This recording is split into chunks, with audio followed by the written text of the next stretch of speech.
Competitive எக்ஸாமுக்கு இவ்வளவு book படிக்கணுமான்னு கேட்டீங்கன்னா எஸ். டிஎன்பிஎஸ்சி குரூப் 1 குரூப் 2 போன்ற தேர்வுகள் இப்ப குரூப் 4 அப்படிதான் கேட்க ஆரம்பிச்சிட்டாங்க ஒரு ஸ்டாண்டர்டா. இது மட்டும் இல்லாம எஸ்ஐபிஎஸ்சி அண்ட் எஸ்எஸ்சி ரயில்வே எக்ஸாம்னு கம்பைண்டா ஒரு போட்டி தேர்வுக்கு ஜிஎஸ் நாம் எப்படி படிக்கலாம், எந்தெந்த புத்தகங்களை ஃபாலோ பண்ணலாம் அப்படிங்கிற வீடியோ தான் இது. ஒவ்வொரு சப்ஜெக்டா என்ன புக்கு படிக்கலாம்னு நான் சொல்றேன். எல்லா சப்ஜெக்ட்டுக்குமே நம்ம ஸ்கூல் புக் 6 to 12 இருக்கு பாத்தீங்களா, அது பேசிக்.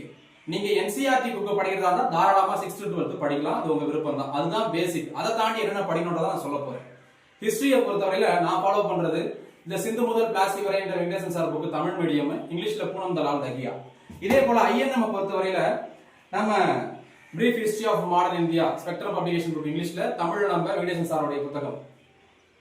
தென் எகனாமிக்ஸ் பொறுத்தவரையில நான் கான்செப்டை தெரிஞ்சுக்கிறதுக்காக சங்கர் கணேஷ் கருப்பையா ஃபாலோ பண்றேன். இதை தாண்டி என்கிட்ட PDF Nitin Singhania and Ramesh Singh book இருக்குது, அதையும் நான் ரெஃபரன்ஸ் யூஸ் பண்ணிப்பேன். கரண்ட் அஃபேர்ஸ் தான் ரொம்ப ரொம்ப முக்கியம் எகனாமிக்ஸை பொறுத்தவரையில.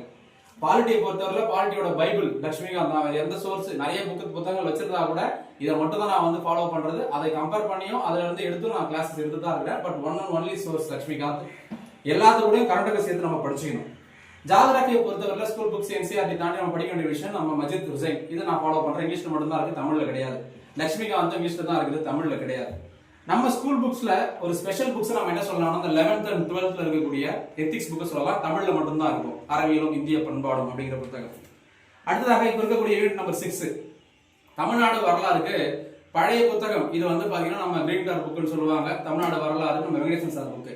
இதை அப்டேட் பண்ணி தான் என்ன பண்ணிருக்காங்க அப்படின்னு பாத்தீங்கன்னா இந்த 2 புத்தகமா இப்ப கொடுத்துருக்காங்க. அந்த ஒரு புக்கை டிவைட் பண்ணி 2ஆ கொடுத்துருக்காங்க. அந்த புக் வாங்கலாமா இல்ல இந்த புக் வாங்கலாமான்னு கேட்டீங்கன்னா அதை நீங்க வாங்கிட்டீங்கன்னா அதுவே போதும்.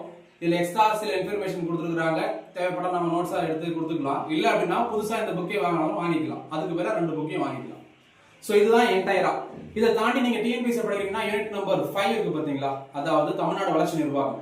அதுக்கு நான் வந்து சில பிரைவேட் புத்தகங்களை வந்து ஃபாலோ பண்றேன். இருந்தாலும் கூட மெயினான விஷயம் கரண்ட் அஃபேர்ஸ் தான் ரொம்ப ரொம்ப முக்கியமானது. ஸோ யூனிட் 9 பொறுத்தவரை கரண்ட் அஃபேர்ஸ் நம்ம இம்பார்ட்டன்ஸ் கொடுத்து படிக்கணும். இதுதாங்க நான் ஃபாலோ பண்ற புக்.